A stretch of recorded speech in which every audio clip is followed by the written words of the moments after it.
Welcome to Hear From Where, a podcast about the journeys that shape us. I'm your host, Chef Andrew Garrett, and each week I'll sit down with incredible individuals who've carved their own paths in health, nutrition, entrepreneurship, sports, and beyond. This is where we dive deep into the stories of determination, resilience, and passion, the moments that brought them here, from where they started. Whether you're looking for inspiration, a spark to start your own journey, or just love hearing amazing stories, then you're in the right place. So grab your favorite drink, settle in, and let's explore what it really takes to follow your dreams.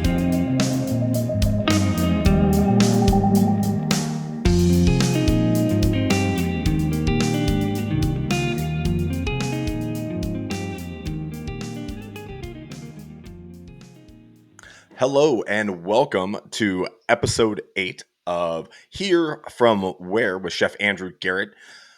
This episode is brought to you by, I don't know, because I don't have any sponsors yet. So if you know any sponsors, go ahead and send them my way. But we are here joined today by a new friend of mine. His name is Ethan Garnica. Ethan, I am really excited to dive into your story because I've scratched the tip of the iceberg a little bit. For anybody that doesn't know, Ethan is a fantastic front face of the gym that I work out, West Coast Strength. And so I see Ethan on a very regular basis. Ethan, you could go ahead and tell people that I do show up to the gym. He does. He does. Every once in a while, he rolls in and we'll talk for a little while. Eventually, get him to go work out. But yeah, he'll always Thank at you. least say what's up. Thank you. See, that's confirmation. That's all the reason why I needed Ethan here today, just to confirm. No, I'm just joking. Ethan, you are. So I started chatting with you one day about what you do and what your goals are. And you said something that got me really excited because it's something that I grew up with. It's something that I grew up really like I wanted to be a part of. And my paths took me different directions. And so when I heard your story, I wanted to dive into it and I wanted to share it with a bunch of other people who are like me and really love hearing people chasing passion. hmm Where did it all start? So I guess we just say it. It sounds like we're like beating around the bush right now. We are. It's going to keep people in suspense. They're going to hang on Got for a it. little So bit. do They're you like, want me to say it or just hold no, on I to want it? you to say it. I want you to tell your Cool. story. Cool. I guess just started with what I believe he's hinting at least. Is I am to the Pacific Northwest and a little bit of the United States, a independent professional wrestler. Um, and so I'm just getting started in this. I'm about 2 years in, and actually, no, I just hit my 2 year mark about last week. 2 years into training, performing, everything. So just trying to dive headfirst in on this, chasing a dream that I've always had. And so just going after it, training, wrestling, everything. So I don't really know where to start, how to dive into it. Well, it's really, Yeah. it's an easy entry point. Uh, hmm why? Like what was it that tickled that itch? Yeah. Like where did that start? Like where you just watching TV, you see something live? Totally, yeah. So I guess my story with it goes back to before I was even alive, technically, which is kind of cool. Okay. In the sense that if we go back far enough, my dad used to be into wrestling, and so he was into it from like the 80s, 90s, a little bit of the 2000s, kind of that hot era, that attitude era, and early 2000s. And so he was into it then, and then when he met my mom, was still into it, obviously it was WrestleMania 19 that was in Seattle in 2003. My mom went while she was pregnant with me. And so I technically speaking have been at going to shows since before I was alive. Um, but then just kind of fell out like just I think everybody does, just kind of goes in cycles and stuff with anything in life, right? But I feel like most people at least have a story with wrestling, which I think is really cool.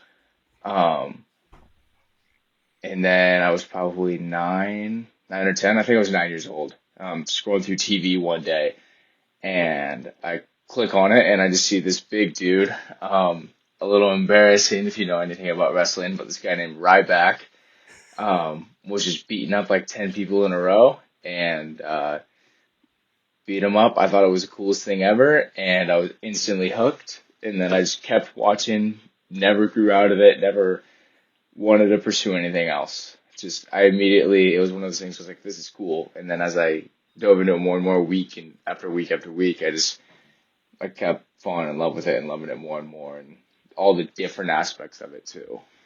So. That's awesome. So you're so for anybody that's not familiar with Ethan, Ethan is young, and so there isn't a professional wrestling avenue in high school, right? Like, but No, there's there's not. competitive wrestling now.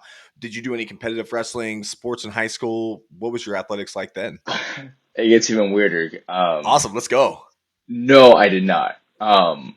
I really didn't do any sports in high school. I have played three high school lacrosse games technically, because all my friends did it. I thought it was cool, so I signed up my junior year, and then COVID hit, and just nothing happened. I absolutely sucked. I was a senior on JV because I Attaboy. had never touched a stick and ball in my life. And so never really did anything. I played like soccer in middle school, and I was just like the chubby kid they put a goalie. Um, let's see. No, I didn't have an athletic bone in my body growing up. So then once again, tried that. Didn't want to do it, but I started working out when I was 16, probably 16, 17, 18. Didn't know what I was doing, so you can count them, yeah. But I was just at least in the gym because I knew I wanted to look and be a wrestler. And so I guess that's the only real avenue I kind of had to do it. I wrestled for a year in seventh grade and sucked. And I remember I got beat by a girl once and it was horrible. And I can't believe I'm admitting these things, but they're hilarious. Um, yeah. And then just something clicked in me one day. And I was like, I keep saying I want to be a wrestler. Let's just go do it. Now, that right there is what I think sets folks like yourself apart from folks that dream about something but they don't chase it. What was Hmm. that moment like? Like, because I know there was I know that moment, I know that click. I know there's not a Yeah. specific like, oh, it was Sunday at 3 o'clock and I felt like I was going to do it. There's more to it than just a click. What was that like for you? What was that? What was your next step? Like, what was your plan? Um, I guess I didn't really have a plan. Kind of like how I think a lot of cool things end up happening that way in life. You don't have a plan, it's just what you want to do, and you don't care how you're going to do it. Nobody can tell you no, you're going to do it. Um, I don't know. I guess I've just never really been told no. And so I had no reason not to believe in that. And I've had an incredible support system throughout my life with like my parents and everything. So I guess that helps too, just being able just to confront things head on and just go for it. Um, but I originally wanted to start training when I was like 16 years old. I messaged my coach now, actually, in like 2019. So I'm 21 years old for anybody who doesn't know. So I messaged him when I was 16 and he was like, nah, man, can't happen. And I remember like stressing out when I first turned 16 about how I was going to get a license so I could get a car and then drive and train for wrestling. Um, didn't end up happening, wasn't 18. He just wasn't going to let it happen. Um, And then I turned 18, graduate high school, COVID's still going on, so nothing's really happening at all. Um, and then it was just one day I was at work. Um, I was working at a coffee shop at the time, and I was just like talking to one of our regulars, and he was just asking me what I was doing later that day. And I just impulsively decided, oh, I'm going to go to my first day of wrestling school tonight. And like, I think just telling him right then and there that I was doing it told myself more than anything, like, okay, you got to go now, man. And then I showed up. I train at Oregon Pro Wrestling School, um, out in Hillsboro, Oregon. And yeah, I've been there since March 13th, 2022, or 2023, sorry. Dude, that's awesome. I love to hear people say like, I lied. I didn't really know what I was going to do, but I'm going to tell this person. And what that did is, it gave you a bit of uh, accountability to yourself, and Yeah, it you was like ran with it. accountability and like reverse self-sabotage almost. Like, I Right. gotta do it now. Yeah. Well, I mean, you're going to see that guy again because you're working in a coffee shop. So I assume he's Yeah. probably a regular.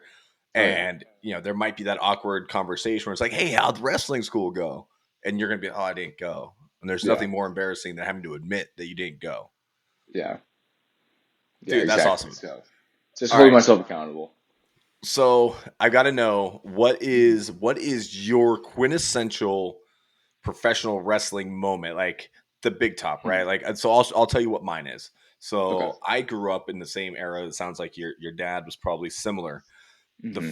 first WrestleMania Yeah. was when Hulk Hogan body slammed Andre the Giant, That was the and third, sorry. that was third. Thank you. So that was the Third, yes. third. Yeah. Okay, thank you. That was that WrestleMania. That moment is the one that got me hooked in, and from then on, Hmm. I was just like everything Hulkamania all Hmm. the way through the NWO days, and like watching him go from this like American hero to, oh my god, he's got the black fucking beard, like Yeah. what is happening? And I think Yeah. that's one thing that I've really loved about the history of wrestling is like the storytelling behind it. And that's what Hmm. makes wrestling so unique is it's I feel like it's got to be one of the longest running televised programs still in Hmm. existence, right? I mean, I know the Simpsons are up there, but like wrestling has existed for a really long time. Yeah. For you, 100%. what was your moment? Like the moment that hooked me, you're Yeah. saying?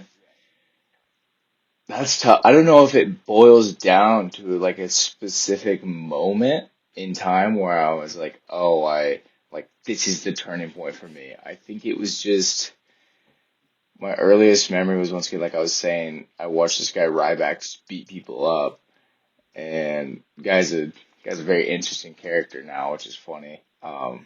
It always gets a good laugh out of the other wrestlers when I tell them that, oh, this is the reason I'm in. But seeing him just like do his thing at like the end of 2012 and just like I don't know, just that there was that storytelling there, and I think just the combination of just a litany of things, and I just thought it was the coolest thing ever, and there was so many different stories going on at one time, but it was all part of this cool show, and then my dad took me a year later and you get to experience it, and it's like the coolest thing ever. I really don't have like a set moment, really.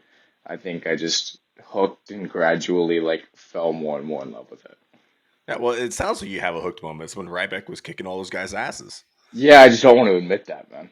No, yeah, you totally can. Like, I'm gonna have to go back. I'm gonna have to look up this match, and I'm gonna find it because I'm very curious about. I don't know who Ryback is. That's probably best. Oh, I don't. Well, now the more you tell me that it's not a good idea, the more I'm gonna want to do it. No, no, just it's wrestling, man. You know there's characters out there. Yeah, this is true. So, hey, I used to love watching like the Royal Rumble was my favorite big match of the year.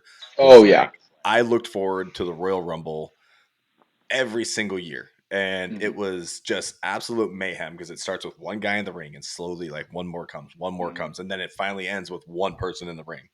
Yeah. And that was just like the ultimate test is to see who would last the longest. And I Hmm. used to just like guys that were supposed to be enemies would team up and get rid of like Earthquake and toss Earthquake over the top, or Yeah. I'll never forget the Bushwhackers. Luke from the Bushwhackers entering one of the Royal Rumbles. He enters one side of the ring, gets grabbed by the back of the head by, oh my god, it I want to say it was Earthquake. It was one Hmm. of the natural disasters. It like just grabs him by the back of the head and throws him out the other side. It was just Is like, that the just walks right in, walks right out? yeah. Yep. Yeah. What a It's great still one of what a those things great. that still gets like shown around the random memes on the internet periodically. Yeah. Yeah. But Of like, course. what's your match that you look forward to most?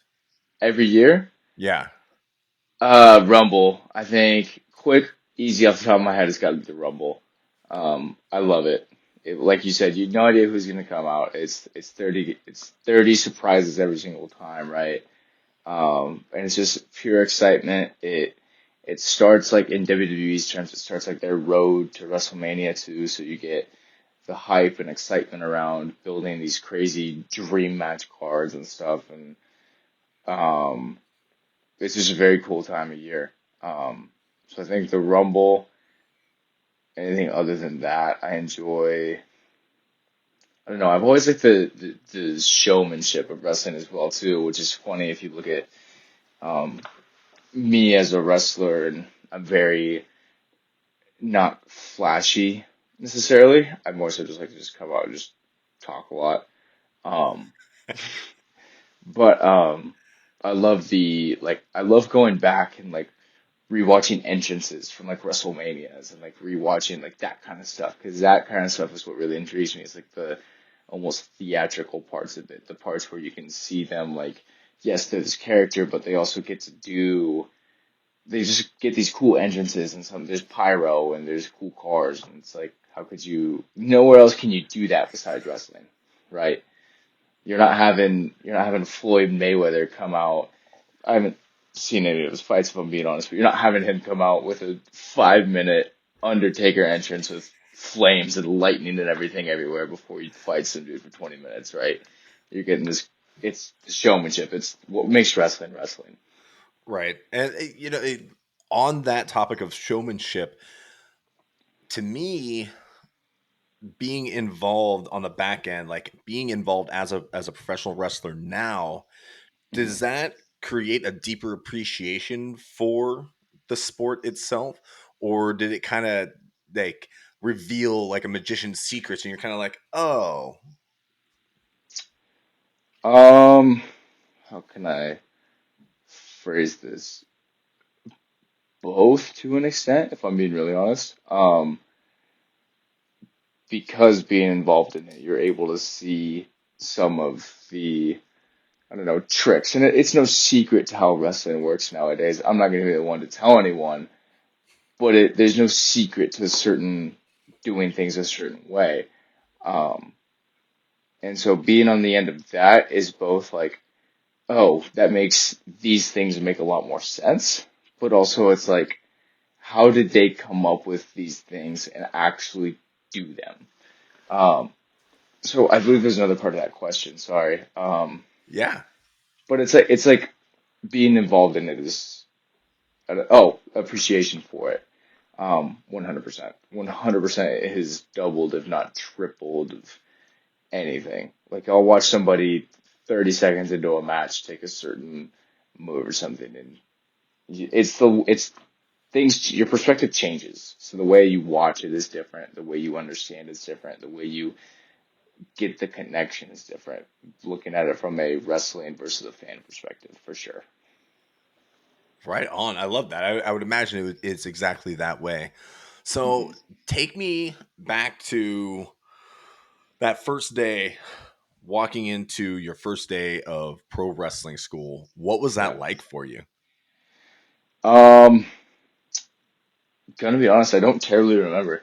I remember walking into the school, um, and it's just like meeting everybody was very cool because as a fan, which is what you are really until you get booked on a show or until you start training and stuff, right? Like at the end of the day, we're all still fans too.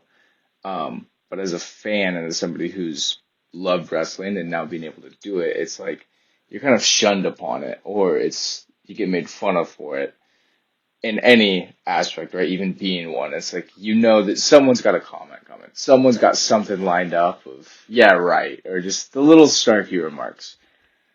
But then you go from not knowing anybody else who likes it to knowing, oh, here's 20 other people who are just like me.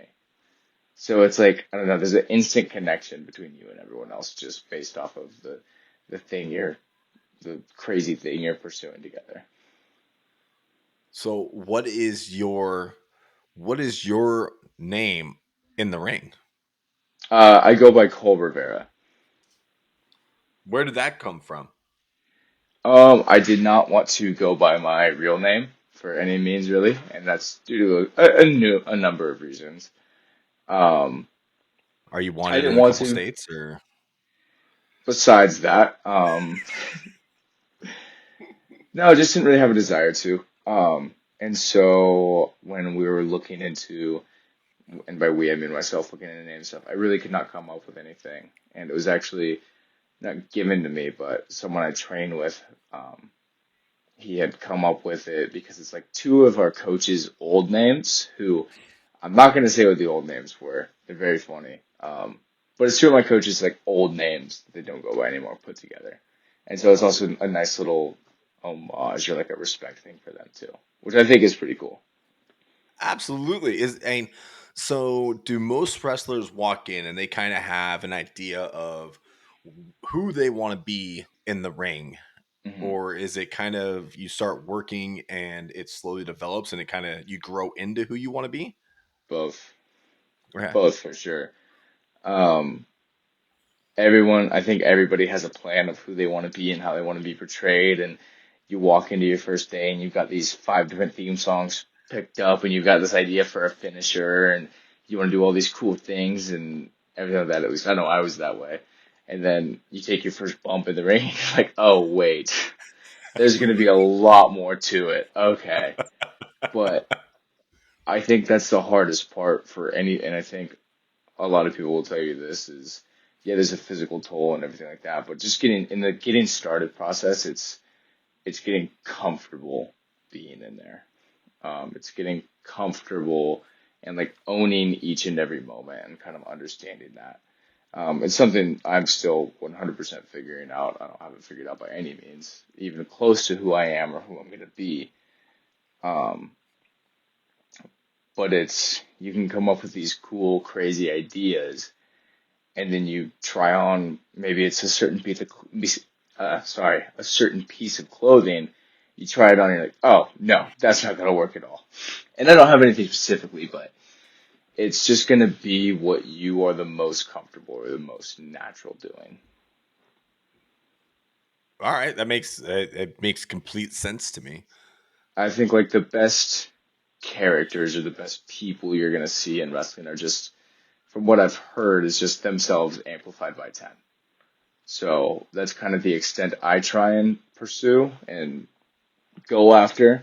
Um, I think that tends to be what works best and what comes across the most genuine. Because if you also got to look and play to your body type, right? Like if I'm 6 foot, 185 pounds. Nobody's gonna believe me to be this absolute killer in the ring when I step across the ring to somebody who's even 6'1", 220, right? Like that's just not feasible. I could be this cool guy all I want. It's not gonna work out, pal. Right. Well, I mean, how many times have we seen Rey Mysterio actually win matches against guys that are absolute giants? Right. Exactly. And You've it's got to be just, more creative, and you've got to yeah. create this persona that's and I think that's something else that's really cool about wrestling in general is it's really it never you never know exactly what's going to happen. Like I think that the people on the inside probably know what's going to happen, but from the outside looking in, there's always some sort of surprise. Hmm. And so often the little guy gets a chance to win, and it's really when you pay attention enough and you watch long enough, you see this storyline of a character be developed. And I think that that's Hmm. a really good opportunity to be a role model to young people in the world of like, if you just keep working at this, if you keep pushing, if you keep going, if get down, get up when you get knocked down, like, Yeah. and I think that that's something that wrestling inherently kind of put in back of my head when I was a kid watching it growing up is like, oh yeah, Hmm. like, as long as you just get back up, just get back up, you know. Yeah. So you figure out Cole Rivera. You figure out who you're going to be. Who who is Cole Rivera? I guess that's the question. I Man, if I had an answer, that'd be awesome. Because I I'm trying to figure it out too. Um, I know who I aspire to be, right? And that's somebody inside and outside of the ring, I want to be the best at everything I do. Almost to my own fault. Um, to where I want to succeed in everything I do. So I want to do what it takes to push myself to that limit. As this is more of an outside the ring thing. Inside the ring, I think the character or the wrestler Corvera is just some loudmouth, annoying 21-year-old kid who bites off way more than he can chew, and then just gets his ass beat from time to time, and ideally I dish it back every once in a while. But just loudmouth, annoying, snarky, know-it-all kid. I don't really have like a crazy set answer. I'm still That's a trying to great figure answer. that out. Yeah. Yeah, I think that's a great answer. I think it's exactly where you're at and where you're at in your career, and Hmm. it's okay to not know exactly what that looks like yet, and just keep Yeah. developing and pushing. I think one of the things that you just said was fucking magical. Is like you want to push yourself to be the best in not only the singular aspect of your life, but outside of that profession Hmm. as well. As you really want to push yourself to be the best at anything you're doing. You're 6 foot, 185 pounds. Hmm. What did you weigh when you started this journey? What were you at? I was 210 pounds my first day of wrestling school. 210. So yeah, I've been on a bit of like it's I don't know if my dad just sneezed or something. I just heard some crazy noise come out of my headphones, but I was just like, I was working out, like I said, kind of stuck on this perma bulk aspect of things, just slamming Popeye's chicken sandwiches and diet sodas every day of the week. They're delicious. I miss them every day. But it was just when I first walked in, I had a half decent build. I would tell you it was nothing, but compared to some of the people you see come in, half decent. I at least had worked out and put in some time in the gym. Um, and so hearing that like I have pretty decent potential just based on the look in general, and then I heard one of my coaches mention like be somebody you would pay to see, and that's very much stuck with me to where I at least not from a wrestling standpoint, but from like a physical and a aesthetic and a look standpoint, I'm not paying to see the guy that walked through that door on day one. So a lot of hours of cardio, a lot of squats, a lot of burpees. Um, just a lot of work has gone into transforming my body for the better, at least, because you're also at the end of the day, you're in your underwear in front of a couple hundred people or 100 to 200 people, um, a couple weekends a month, and as comfortable as I am in that, I'm in a hoodie and sweats 99% of the time when I'm not in the ring. So it's a fine line that you gotta walk. But yeah, I've lost about 30 pounds and then just slowly kind of put some stuff back on. But um, just a lot of work has gone into it since then, since starting. Right. And there's more to the wrestling aspect than just being aesthetically pleasing. Like this isn't just bodybuilding where you are building your No, body to be the most massive and no.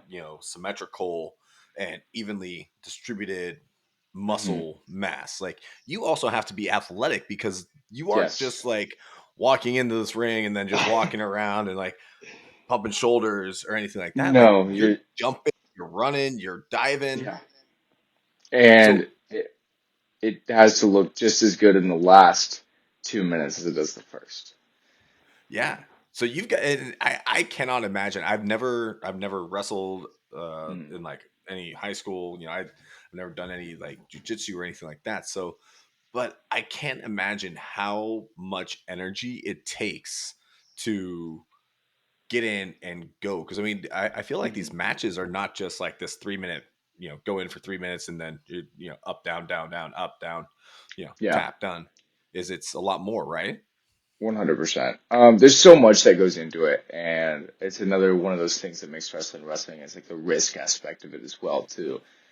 Um, I was actually just watching an interview with a guy named Chris Bay. He's got a lovely story, very very inspiring, and really puts things into perspective too. But he's on the recovery from a really bad, really scary injury that happened in October on just a classic, just a neck breaker, something you're learning pretty early on, if not beginner's training for wrestling. But just anything can happen out there, right? So getting in shape and taking care of yourself you have to protect yourself. Look, that's rule number one that I think everyone is trained on, at least, is protecting yourself. And then you also have to be able to um, protect your opponent to an extent. And obviously you want to do everything to win the match, But also, I'm not trying to go out there and kill someone out there, you know? So they've got a family just as much as I do. And so taking care of yourself and getting in there and why working out, I believe is so important is one, I want to look good while I'm out there. I want to look cool. I want to I want to look like a wrestler and I want to be able to say, "Hey, I'm a wrestler." And someone's like, "Oh, yeah, I could kind of see it." Um but also I don't want to be out there wheezing and coughing for air every 2 seconds once we've been in the ring for 30 seconds. Because one, it's hot in there, the lights and the crowd and everything, and the energy you're feeling, and it's hot. And then just you got to be able to go. You got to be able to look the part and act the part. Because sometimes you're 10 minutes in, you got to jump in the air and throw a drop kick for no reason. So And now, you gotta be. how much of these You go ahead. matches are drawn out? Like, how do you guys practice the match beforehand? Do you talk about it? Like, what's it look like in preparation for match day? Preparation for match day. I'm not gonna dive too much into like that, those kind of secrets of Yep, wrestling or perfect. the Yeah. aspect of it. Um, but I'll just say that I wish it was set in stone. I wish it was straight across and as easy as um that question seems, you know, just a straightforward answer. But things happen all the time. Sometimes, you know, your opponent's not gonna be there. This guy you've been scheduling or planning to wrestle for a couple weeks can't make it, and you find out who you're wrestling 30 seconds before you go through the curtain. So it is so inconsistent. I think the best thing to do is just, for me on a show day at least, or what it looks like, is I'm insanely caffeinated and I'm well fed. So, Brilliant. That sounds like an absolutely perfect way to do it. You yeah. touched on watching out for the other guys as well as hmm watching out for yourself.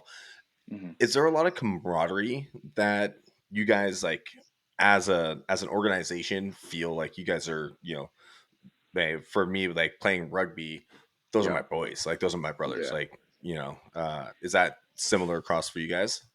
Ooh, well, to an extent, yeah. I think there's an insane mixture of camaraderie, and I have no ill will towards anybody. I want nothing but the best for everybody, right? Like we're all living our dreams, dude. We're all chasing this thing together.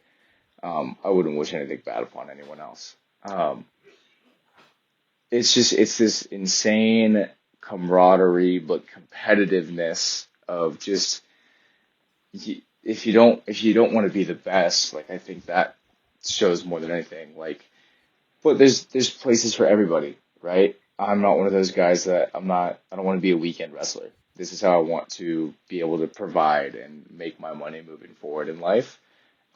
I'm not there yet, but that's my goal is I want to be self-sufficient with wrestling. So I have to do everything I can for my presentation, my look, my matches to apply to that so I can get there. Um, but yeah, there's a huge camaraderie. Like everyone's just good people, you know. We're all chasing this thing together. So there's an insane amount of camaraderie, but also I want to be the best. If you don't, get out of my way. That's awesome. And what does the next step look like for you? So, and I really know nothing about hmm the progression of a pro wrestler up hmm to the next levels. Like, what's that look Yeah. like? Right now, I mean, I'm wrestling not very consistently on the weekends. So I gotta just get on more shows. I gotta drive out to more shows. I gotta be more present. That's the number one piece of advice I got from somebody was just get in the car. There's opportunities every weekend, and that's something I gotta just get after, start chasing, show up to these shows, whether I'm booked or not. It's getting your name, your face out there, becoming a recognizable person. And I mean, there's hundreds of ways to progress, and success is different for everybody. For me, it's just I need to raise my value um, to get to the point where I am being able to be sufficient through wrestling.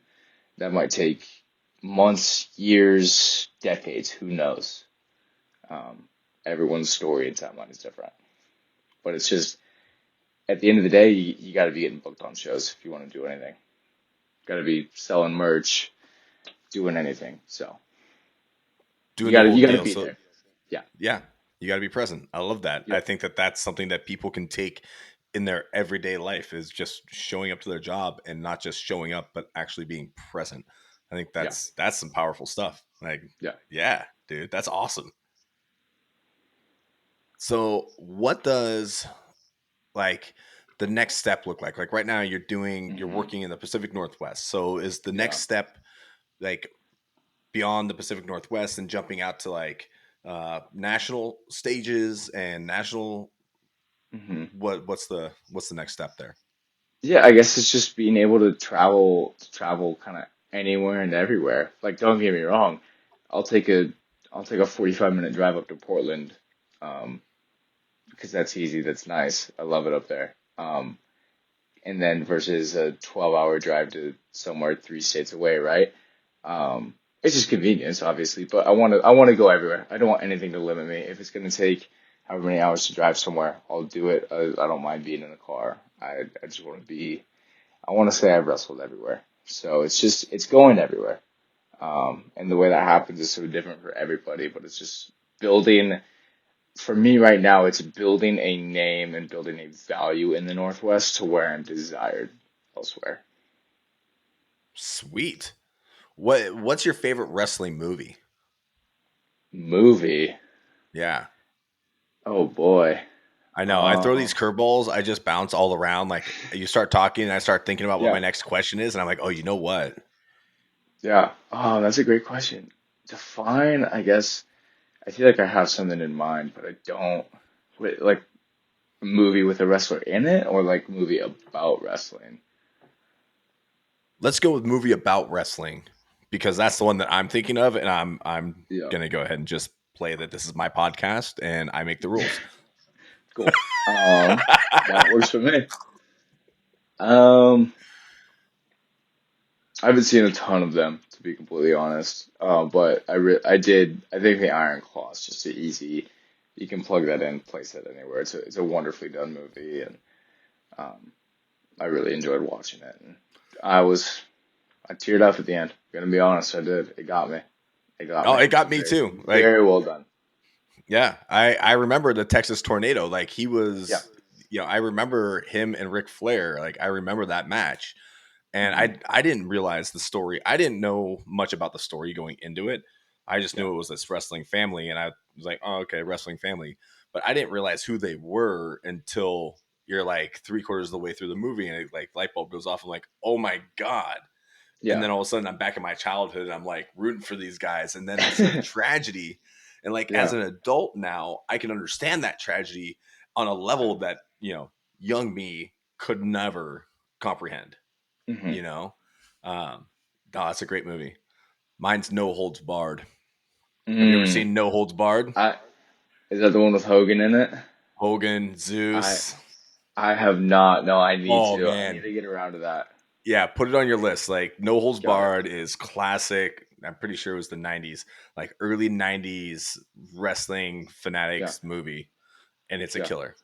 It's an absolute I killer. I have to. It I feel like it's my due diligence to watch that. Like I owe it to myself to watch that movie. and I'm not going to say that I'm shocked, but I am going to say I'm shocked that you haven't seen No Holds Barred.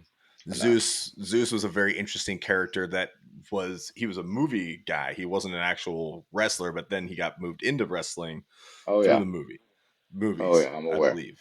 And I mean, just a monster of a human. Like so, like, you're walking into the ring, Hmm. and you're not, the guy you were supposed to wrestle no shows, and you get, put with someone that you don't know, and it's an absolute monster of a human being. Like, what's that feeling like? Have you run into something like that before? Um, I've been in the ring against some big guys. I I don't know. I truly enjoy trying to work and like give the best possible fight and the best possible presentation and match that I can with anything I'm given. Um, just make the best out of anything. But I don't know. I got planning for a big guy is way different than trying to plan for somebody who's similar in size to me. So I don't know. You gotta. you got to just think differently. You got to go about it differently. You got to start chopping them down. You got to start working down, wearing down their legs, lighting them up. As soon as you get caught, you're screwed. But you gotta do everything you can just to stay on the attack, be quick, anything like that. It's way different than going in there against some guy like a Rey Mysterio sized dude, right? Where you can just kind of rely on a little bit of everything. Um, it's very different with a big dude. I I wrestled a bet. guy who was like 6'2", 6'3", and like 500 pounds, and it feels a lot different than wrestling these smaller guys. Yeah, I would imagine so. I mean, just their physical presence in the ring Yeah, alone is just insane. yeah. Now, have you ever been up close and personal with any of like the big TV wrestlers? I've done work for WWE in the past. I don't know how much I'm allowed or should touch on this necessarily, so I'm not gonna You don't. go Yeah, crazy. And just just in case, I don't want to necessarily get in yeah. trouble Don't for say anything. anything But that might get you in trouble. um, no, but it's very cool to be in that atmosphere, or even just ringside for it. I remember my dad and I we went to NXT Takeover, which is like WWE's old, I guess their current still developmental brand. So right before people get brought up to like the Raws and SmackDown and stuff, they typically go through NXT. My dad and I went to one of their pay-per-views in Portland in 2020, and we were front row. And I remember sizing up every single wrestler because I'm this 16-year-old kid and I want to be a wrestler. So I'm sizing all of them up and eyeballing them because now we're nose to nose. Now you're not on the camera. Um, they can't hide from me anymore. But it's surreal. It's you hear that they're massive human beings and you see it on TV and you're like, cool. But then you kind of get desensitized to it. And then you're in person and it's like you hear about stories about this guy being 6'5", 280 pounds, whatever. And then you see him walk by you and you're like, oh, it's, that's very real. Yep, I was really into collecting baseball cards when I was a kid, Mm, and I was at a card show that Lex Luthor was there signing autographs for whatever piece of memorabilia that he yeah, was there showing off.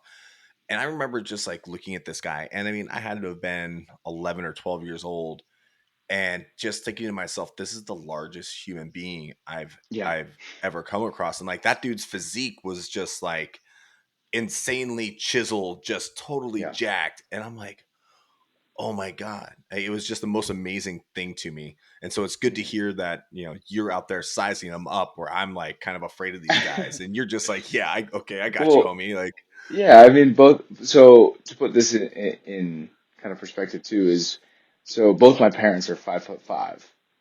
Um, we had this random mailman who was 6 foot, but that's a different story. So my whole life growing up, because I've been involved or watching wrestling one way or another since I was very little. So you don't hear a lot of stories about these small guys, especially when all you're used to is TV wrestling for a certain point. Um, Going back, I mean, I was very little, so I didn't know there was another wrestling and independent wrestling. There's Ring of Honors, New Japan's, all of these other companies, right, where they're all are smaller guys. I'm sorry. Um, and so all you're used to is hearing everybody's like 6'2", 6'3", 220, and you're just hoping you crack 5'7". So that was a very real fear for me for a very long time that I was never going to be big enough. And then I start finding out as I'm getting older and finding out more about wrestling that, oh wait, there's these smaller guys that exist too, and they're really good, and they're actually putting on some of my favorite matches. Like a couple of my favorites would be like AJ Styles and Bryan Danielson, and TNA's like X Division. Finding out about that, they're more like exciting kind of men's league. You find out about all these guys, and you're like, wait a minute, there isn't any rules, and because obviously you hear about Rey Mysterio's and those other guys, right? But those, I'm sorry, I'm not going to be Rey Mysterio. Um, and so you find out that, oh, there actually is a chance. So that's why I'm going in there sizing all these guys up. I was just hoping to crack 5'7". I hit 6 foot and I can do anything now. that's awesome. That's a brilliant mentality to take into it. Mm-hmm. So you got the fitness aspect, you've Mm-hmm. got the wrestling aspect. I think that another part of it that doesn't get talked about enough is your ability to communicate. And Mm-hmm. you are a very good communicator. You make good eye contact when you're talking to people, you ask good questions. I'm excited to see you in the ring finally. Like when we finally get to that point where I can finally Yeah. make it. Yeah. Where did you pick up your style of communication? Because I think that, and this is just me being an old guy, as you know, a lot of Totally. folks that I work with that are in their 20s don't Totally. have the same, they don't carry themselves the same way you do. Like Yeah. where did you develop that? Um, that's such a good question. Technically speaking, the first thing that comes to my mind is going to be my dad. He's been an MC, and like DJ for decades now. So he's, as long as I've known, he's had like a microphone in his hand and he's controlling a crowd and stuff. So learning from that and then realizing this is an aspect I'll need for wrestling and stuff too is super cool. Um, so I think there's a confidence that came with that.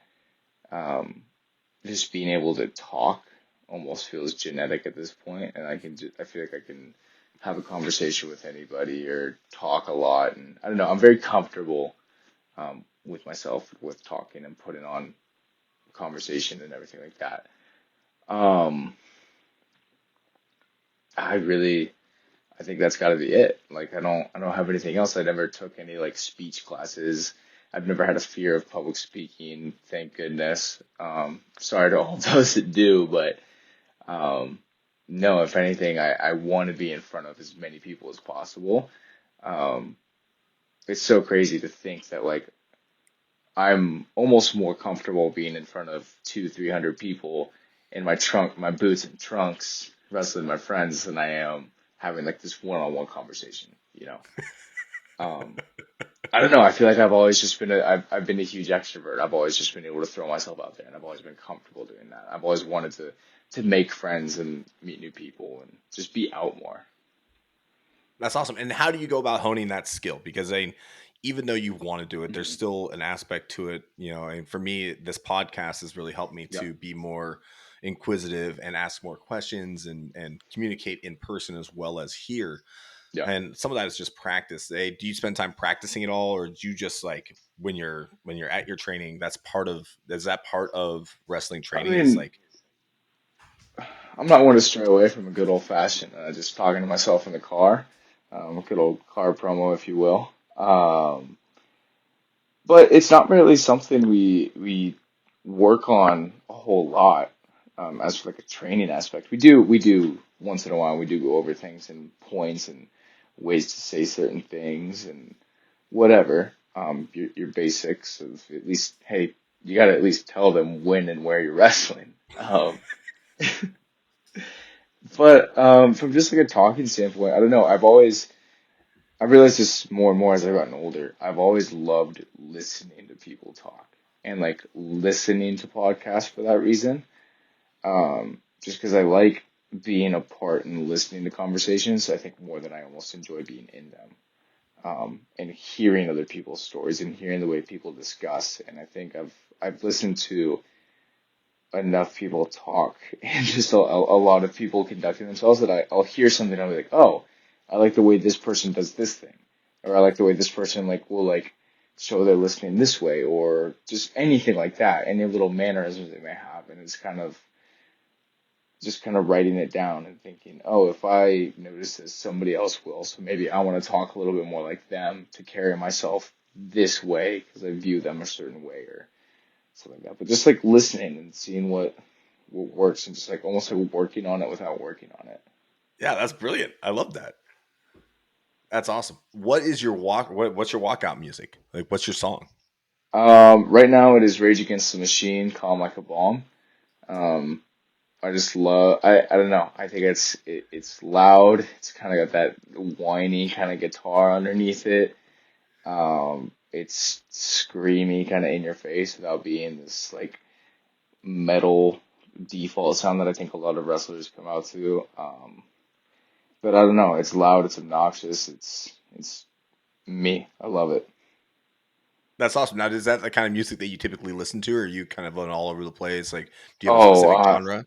I'm all over the place. I like a lot of people will say, "Oh, I listen to everything except this, this, and this." No, I've grown up around music. Like I said, my dad's been a DJ my whole life. I've grown up around everything. I have playlists for everything. I will like this morning or today even, right? I'm at work answering emails or making phone calls, and in between I'm going through country playlists and rap playlists and early 2000s rap, and then I'm switching over here and I'm going to EDM and like dubstep, and then I'm switching back and like going to 90s rock and roll and then some jazz over here. And no, I truly will listen to any and everything. Heck yeah! It sounds like you grew up in the perfect environment to Yeah. be, to foster where you're moving now. And it's funny is when you were telling your story about your parents being both being 5'5". I Mm. can almost feel your anxiety at that age, and just Yeah. like this dream that I have, like I just want to get there, and then Yeah. you're here. So Yeah. what has been your most memorable experience so far in your career? Most memorable. That's a great. I don't know. I think my most. I think they all kind of fall into different categories. Um, Most memorable has to be getting injured in May. Um, Okay. so I can kind of dive. I'll dive into more on that in just a moment because that's kind of a longer story about some other things I had to work on and overcome this last year. But I don't know. I love anytime I'm just around these like-minded people. I get to hang out. So anytime I get to go to training, whether it be Tuesday, Friday, whatever, I love it. Love being around these people. Just it's just your boys and you're just bantering all night and you're training and you're just doing what you love. Like I don't think there's ever really a dull moment. Um, Back to the most memorable though, getting hurt for obvious reasons because let's see, just about a year in, or I'm just over a year in at this point. So I started in March of 2023 is when I first started training, so 2 years ago. I'm 2 weeks and 1 weekend to the day, or 2 years and 1 weekend. Um, I start getting booked or at least appearing on shows in early July, so 3.5 months later, which is super fast, which I don't take for granted at all. I feel like I've picked certain things up very very quickly. Um, and that's to do with a lot of things in life where I feel like I either pick something up super quick and I'm good at it and I enjoy it and I love it, or I'll try something like basketball, for example. Do not put a ball in my hands at all. It is ugly. It is bad, dude. I got defense though. I'll All lock right. anybody up, but do not put that ball in my hands. I'm not making anything happen. Um, or I suck and never want to do it again. Fair. Um, So thank goodness this thing I love I picked up pretty quick. At least to get on shows and stuff. So start getting booked. Start kind of October, kind of later in the year, start getting booked on actual like more prevalent shows. So there's a promotion called DOA up in Portland that was a pretty big goal of mine to get on that I'm on. Thank God pretty consistently now, and I love it. Every time there's I mean, show day for anything is awesome. I love just performing. I love doing my thing. Um, So I started getting on like more name valued shows. And then in May, I'm in a match against two big dudes, um, Sid Salem and Caden Cassidy, the Bulletproof Kings are two big dudes, both at least like 290 plus. Like they're some big boys. And I get a little ambitious.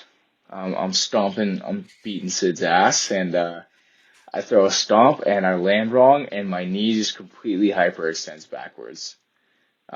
Jumped off the ropes, landed, and my knee just completely caves back. So where you go from there is you, I don't know, a bunch of feelings, emotions, thoughts, nervousness, anything. Because I mean, you're in front of everybody, you're dead center in the middle of the ring, and you just blew your knee out. Like, what do you do? Kind of deer in headlights moment there. Oh, So, thankful for the referees that were there and everyone who helped carry me to the back because I was flipping off fans still on my way to the back. But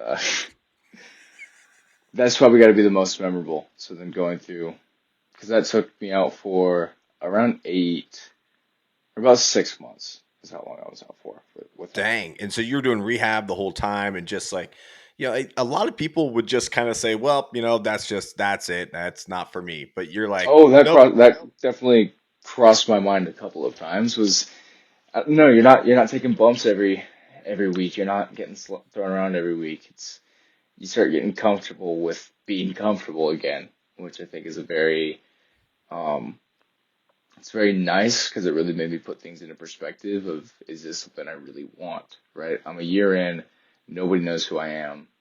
If I leave and disappear, people are going to forget about me in a month. Nothing ever happened. Can just go from here, right? Can just carry on with life. Say I tried it, cool, whatever. Um, or I'm a year in as well. I can be gone for this long, miss, I don't like literally a quarter of my career at this point being injured, and I can come back and show that I actually want this. So it's a double-edged sword, and thinking this I came back because I've done some really cool things since being back, and it's only getting better.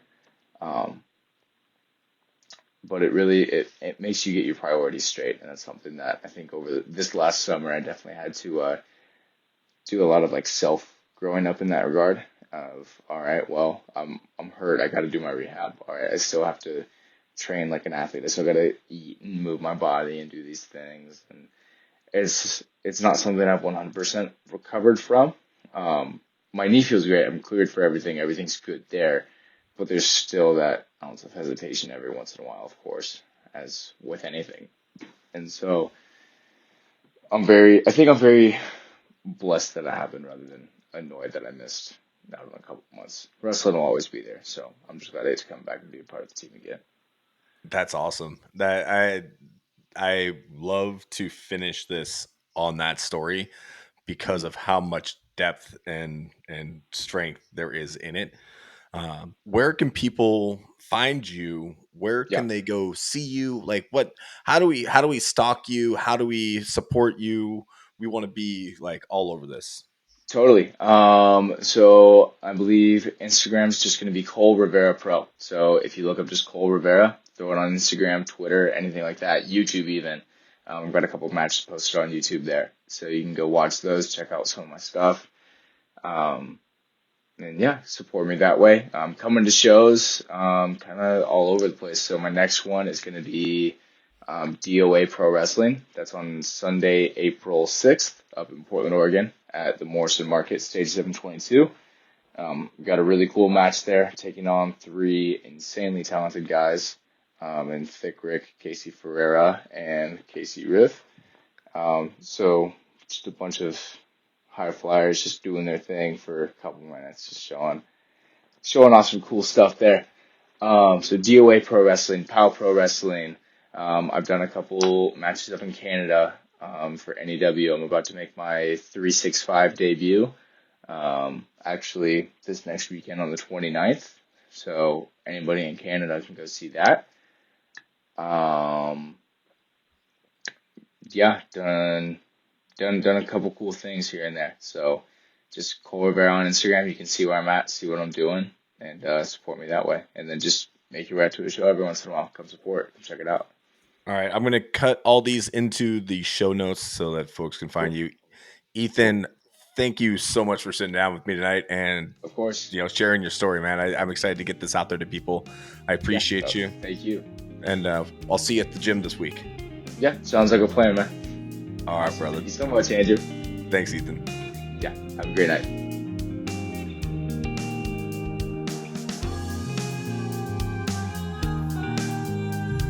That's it for this episode of Here From Where. Thanks for tuning in, and if you enjoyed the conversation, be sure to subscribe and leave a review. A huge thanks to Justin Pitaleski for the music and sound production, and until next time, keep exploring, keep learning, and keep moving forward. All the best, and happy cooking.